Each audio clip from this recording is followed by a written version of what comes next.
Welcome to In 20XX. This series takes the listener, year by year, into the future. Ride the wave of change. If you like emerging tech, eco-tech, futurism, skepticism, apocalyptic survival scenarios, and disruptive science, sit back and enjoy short stories that showcase my research into how the future may play out.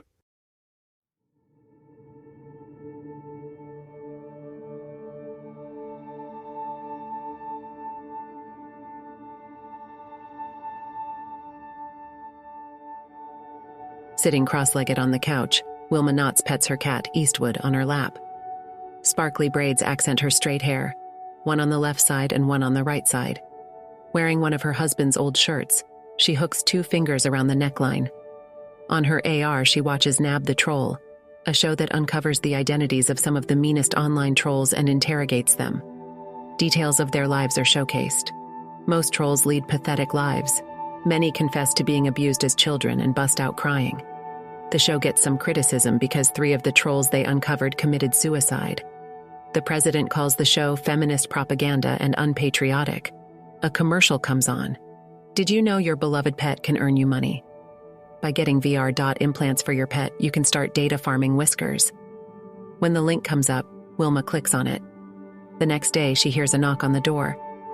A service bot, wearing a uniform, asks her to bring her cat to the van parked on the street. Its LED face shell displays a kindly face of a middle-aged femme. When Wilma and her cat enter the van, the bot places Eastwood in a shallow pan, and before the cat or Wilma know what's happening, robot arms extend from the walls, lift the cat, inject tiny chips in key places under Eastwood's skin, and withdraw. The cat leaps away, but the procedure is done. The service bot hands Wilma a bag. After she's gotten Eastwood back inside the house, she takes a collar from the bag and puts it around his neck. Instructions in her AR say the collar will read the signals from the chips. The chips broadcast in high detail all movements the cat makes. The collar also records sound, GPS temperature, and maps the terrain. Wilma takes a cylinder out of the bag. The size of a coffee cup, the receiver collects all the signals from the collar and sends them to the company. Reading the instructions, she says, "Oh, I could have up to 5 pets on this one receiver." The next day, she arrives at the Humane Society, and going from cage to cage, she talks to each cat and rubs their chins if they come to the bars. The femme attendant stands near Wilma. Wilma says, "How many are there?" The femme says, "We currently have 12 here." Wilma turns to face the attendant and says, "Well, I'll take them all." The femme flushes a deep red and says, "Hold on, you said you had a pet. There are limits to how many pets a household can have. Plus, your request raises concerns."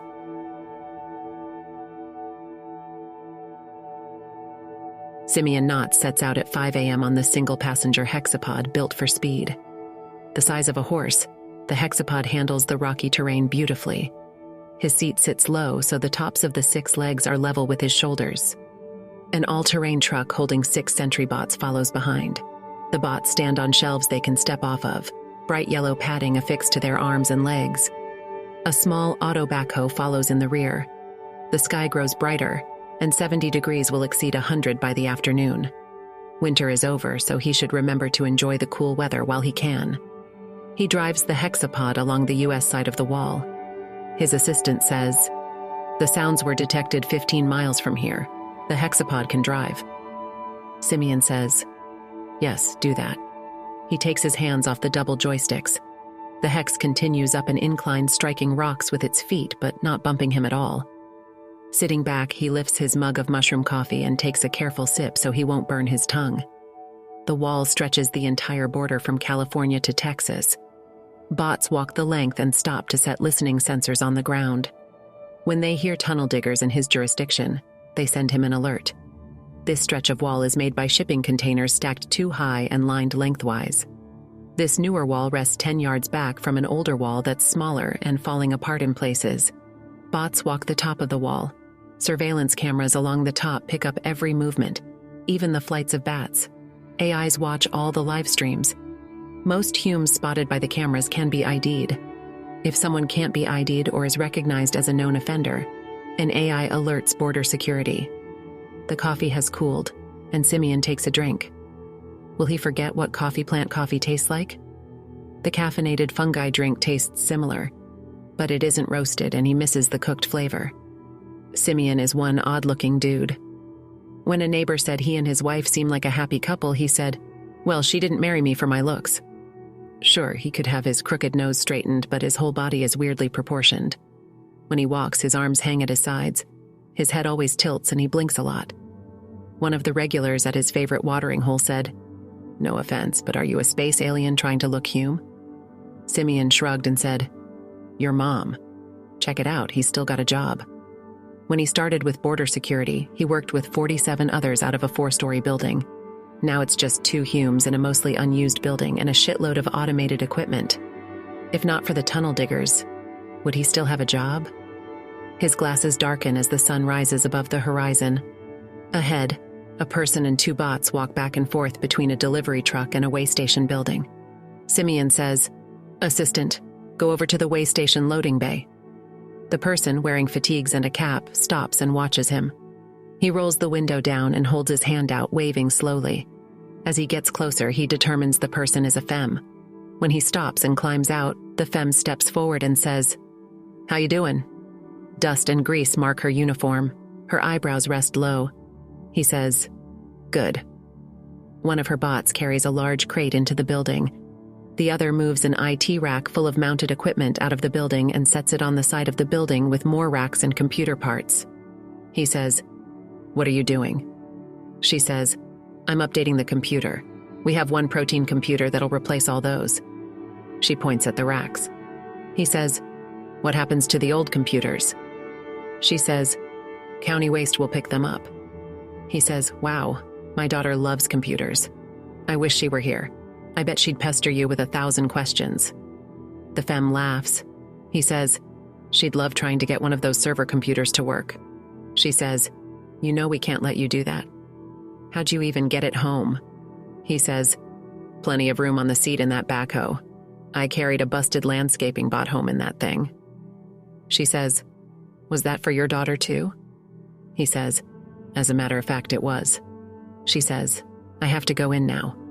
I'll be inside for at least 2 hours and no one will be watching that pile of junk." She walks toward the building. He says, "Nice talking to you." He wastes no time pulling 2 server computers from a rack and hoisting them into the backhoe cab.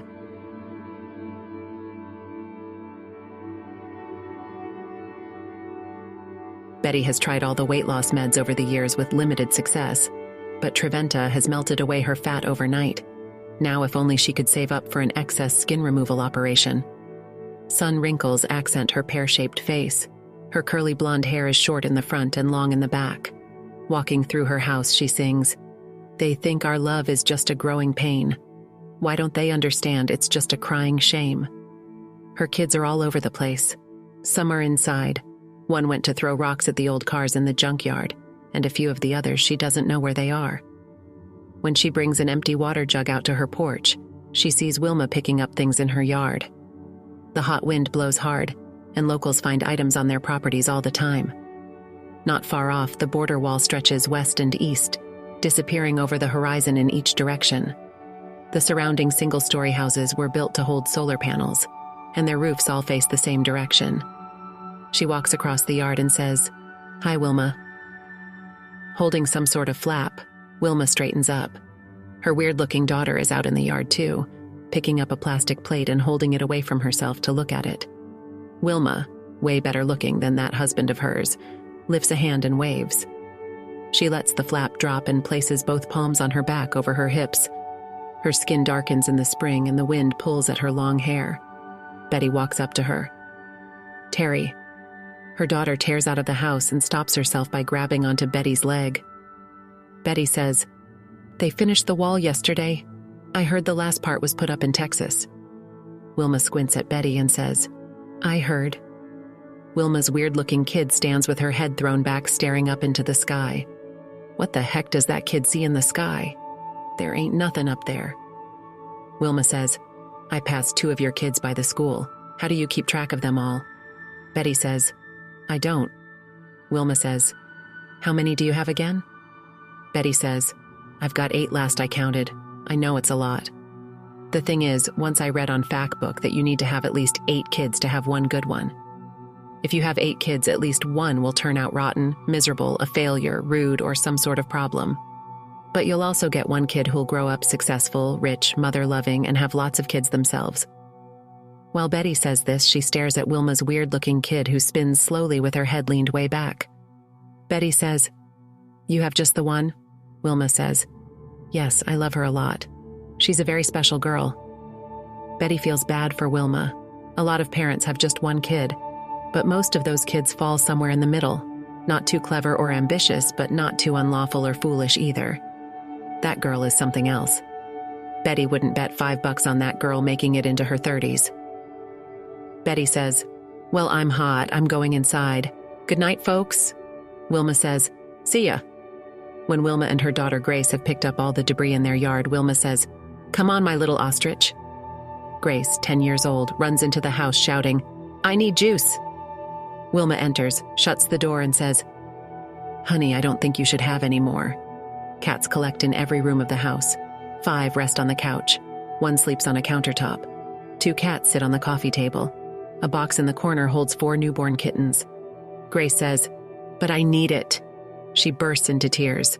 Wilma walks up to her, puts her hand on the girl's forehead, and says, "You're burning up. I think you have a fever." Grace says, "You always say that, Mama." Wilma shudders. Maybe she should have had that second child. What's that saying? Don't put all your eggs in one basket. Or in this case, it'd be, if you have more than one egg, don't use just one. Humans are at the greatest bottleneck in evolution of all time, probably. The climate is teetering between slowly improving and tipping into total catastrophe. Yet humans aren't evolved to respond to threats that approach slowly. Most can't care what life will be like 5 years from now. Misinformation leads to pain and suffering. Drugs are so addictive that one wild night can trap someone into a painful early death, even trapping people who wouldn't party that much over a lifetime. The world is changing so quickly. How can anyone hope to adapt? If Wilma were 10 now, would she have what it takes to survive the coming decades?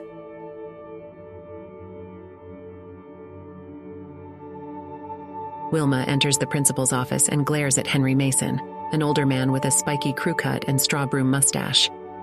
He sits in front of a bank of screens that live streams the classrooms. Grace sits on a bench. Wilma says, "What now?" Henry says, "She won't stay in VR." He points at a screen and touches his thumb to his index finger. The feed is replaced with a video showing Grace's classroom full of students, sitting at desks and wearing headsets. Grace sits among them. She takes off her headset, stands, walks to a corner, and sits. Henry locks eye contact with Wilma and says, "Her VR session stops playing as soon as she takes the headset off." Grace scrunches up her face, claps her hands together, and says, "I don't like school anymore." Wilma says, "Why don't you? You're 2 grades ahead." Grace says, "It's dumb now." Smiling, Henry says, "She's using the Christian curriculum now." Wilma narrows her eyes and says, "Why are you making her take the Christian curriculum?" He leans back in his chair and says, "It's the only one available right now. The other programs are paused because of that Supreme Court ruling." She says, "Well, that pretty much wrecks public education." He says, "Why worry about it? Most people won't get a real job anyway. Robots are going to do everything." Wilma says, "Because my daughter loved school and now she hates it. That's not going to work for her." Without realizing she's done it, she makes the hand gesture to start video recording with her glasses. Grace says, "That won't work for me, Principal Henry." He says, "Parents who demand choice forget choice is a new thing." Wilma's voice strains as she says, "What world do you live in where you think these changes will work?"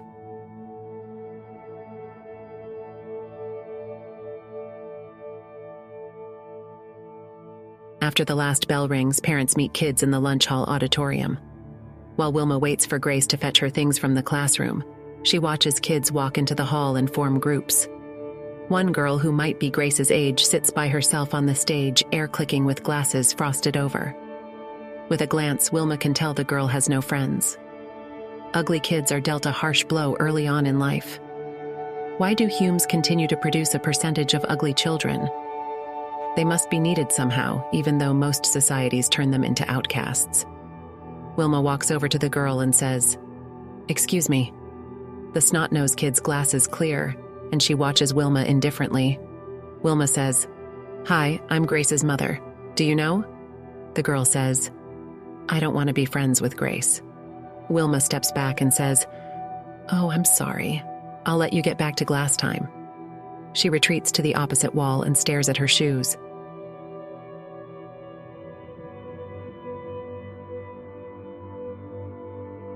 On the way home, Grace walks under an iridescent umbrella. They walk up to the library entrance, but the door is locked. The windows are dark, and a sign taped to the door says, "Closed for remodeling, this building will reopen as a Bible study center." Wilma drops Grace's hand and paces back and forth. Grace says, "What are you doing, Mom?" Wilma says, "I'm having trouble breathing." She holds a hand to her chest. They walk through a retirement village named Friends. The buildings feature 8 outer walls with octagon floor plans. 8 front doors on each wall provide entrances to 8 condos. By sharing walls, the condos achieve better temperature control and storm resistance. The walls slant in from bottom to top. The roofs have no eaves. Grates around the homes route flood waters into large underground tanks. The buildings are new. The retired folks here saved for a future with a higher cost of living. In a post-worker world when everything is ridiculously cheap, elderly people who saved can now live it up. A wrinkly, white-haired woman walks a dog that barks at Grace and her mom. Wilma calls out, "Hi, Dana." Dana walks up to them and says, "Is school out for the day?" Wilma says, "We may never go back." Her eyelids sting with moisture in the dry heat. Dana says, "Why's that?" Dana is surprisingly muscular for someone in her 70s. Wilma says, "They won't let Grace take secular K through 12. Dana says, "Oh, that breaks my heart. I'm sorry to hear that." Wilman says, "I need to find a way to homeschool her, but a lot of educational websites are down." Dana says, "Have you heard of Medusa?" Wilma says, "Isn't it the dark web?" Dana slaps her leg and says, "Well, you know I can't get my muscle-building meds on the cheap legally, so I use Medusa. But it's so much more than the dark web. It's a phantom service provider. Just this morning, I watched a show about a Native American tribe that started providing servers for VR schools that have been paused. The Supreme Court can't pause education sites hosted on the tribe's servers. I bet Grace can take her class on Medusa." Wilma says, "Is Medusa safe? My ear canal link getting malware sounds like a nightmare." Dana says, "Sweetheart, I've been using Medusa for years.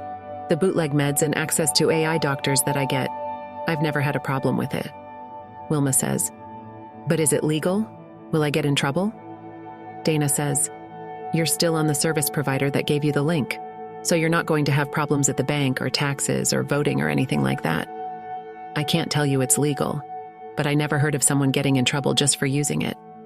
You could order a house link and just install it on that. That's what I do." Wilma says, "I guess I can look into it." She feels relieved and a little excited. Dana says, "And you, little Grace, how have you been?" Grace, who's been looking upward, brings her gaze down and says, "Do you think aliens are using the universe as a battery and that's why we have entropy?" Dana says, Perhaps. Well, perhaps." Grace says, "I'm thinking they live outside of time and they wound our universe up. It's winding down is what we call entropy." Wilma says, "She's been talking about that all the way home." Dana says, Good, you keep that up."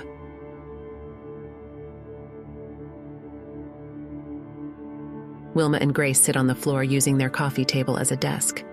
The air smells of cats. When a cat jumps up on the table, Grace pushes it off. A kitten mews nearby. They share an AR landscape through their glasses. Wilma swipes in the air to scroll through apps. Grace says, "There it is." Wilma scrolls back and says, "Medusa, the only service provider owned by no one. You deserve to be free. I think this is it." She clicks on the install button and waits. A pop-up says, "Caution, the app you're trying to install has been known to violate service agreements." Grace says, "The tuber said to click OK." Wilma air-clicks the OK button. The app site closes, returning them to the home landscape with several apps hovering over the coffee table. Grace points at an icon depicting a femme's head with snakes for hair and glowing eyes. She says, "There it is." Wilma clicks on it. All the apps disappear. Wilma says, "Uh-oh." A billion tiny lights flicker and flash. Grace says, "What's happening?" Wilma says, "Oh no, did I break something?" Everything in the house with any kind of sound-producing component makes a sharp, loud noise. For a moment, buzzes, beeps, rings, and chirps fill the house. Both femmes jump. Several cats dart through the house and hide. Dozens of black windows pop up with white text flooding each window. Wilma says, "How do I stop it?" The windows disappear, leaving a new AR landscape with 3 icons in the upper right. A butch femme's voice says, "Welcome to Medusa. Enjoy your freedom.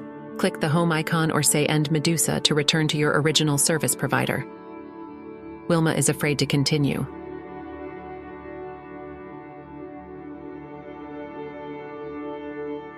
The next day, Wilma picks up around the house and talks to her friend over her canal link.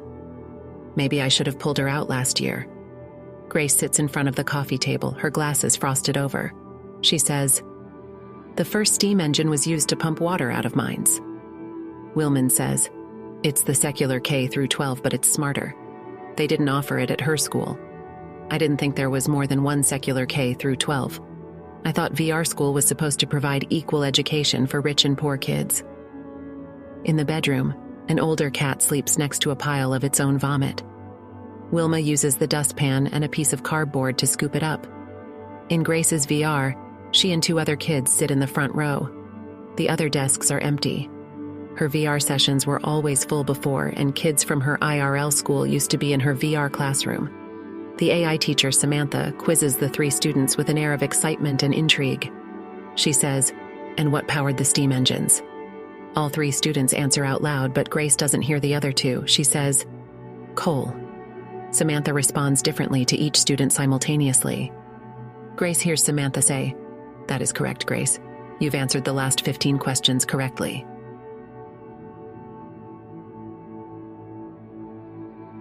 A few days later, Grace runs through the house yelling, "Daddy's home! Daddy's home!" Wilma pulls open the curtains on the living room window to see Simeon walk from the garage to an auto taxi with the hand truck. She says, "What's he doing?" Grace says, "Let's go out to greet him." Wilma says, "No, let's wait. Honey, get back from the window." Grace says, "Why, Mom?" Wilma says, "Just do as I say." The door opens and Simeon comes in pushing 2 bulky rack-mount computers. He says, "My darlings." Grace runs up and grabs his arm, saying, "Daddy's home, what are those?" He says, "We've got ourselves some neuromorphic computers." Grace says, "Ooh." Wilma says, "We cut off city power last year. Do we have enough power to run those?" He says, "We have plenty." Wilma says, "I don't want to lose AC in the middle of the summer." He says, "If it becomes an issue, we can turn them off in the summer." He gives her a reassuring smile and says, "And how's my amazing daughter? What's new, Gracie?" Gracie says, "I hate irrational numbers. They shouldn't be. You can never finish writing them. They show that math is broken." He says, "I don't know, Gracelina. I thought you liked math." She says, "Oh, I do. I love math. I just hate irrational numbers."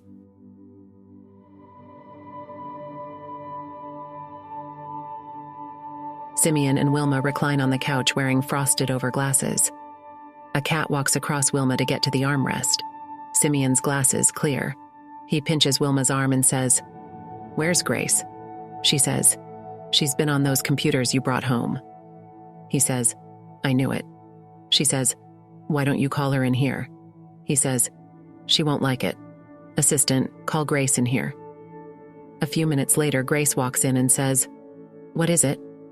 Wilma says, "We just needed to make sure the earth didn't swallow you up. We haven't seen you for days."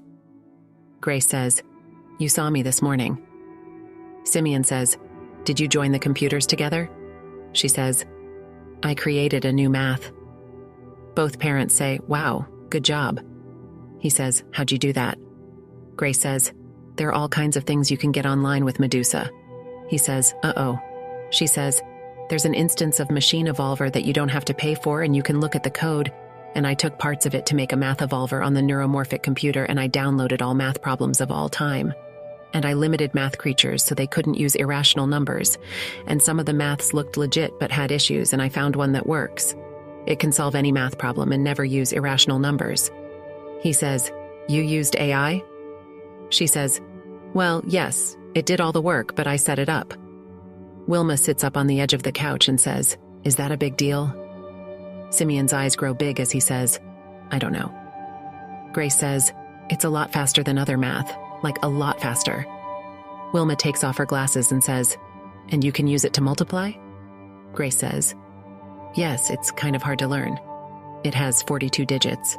Pi is a 2-digit number." Simeon stares at his wife, nodding, and says, "Do we know any mathematicians?" With a quizzical expression, Wilma says, "I don't."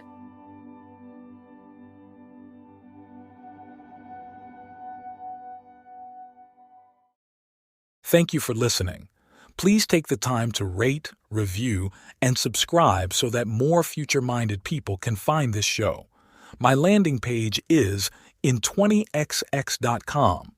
There, you can find the companion website to this podcast that includes an illustrated timeline and glossary.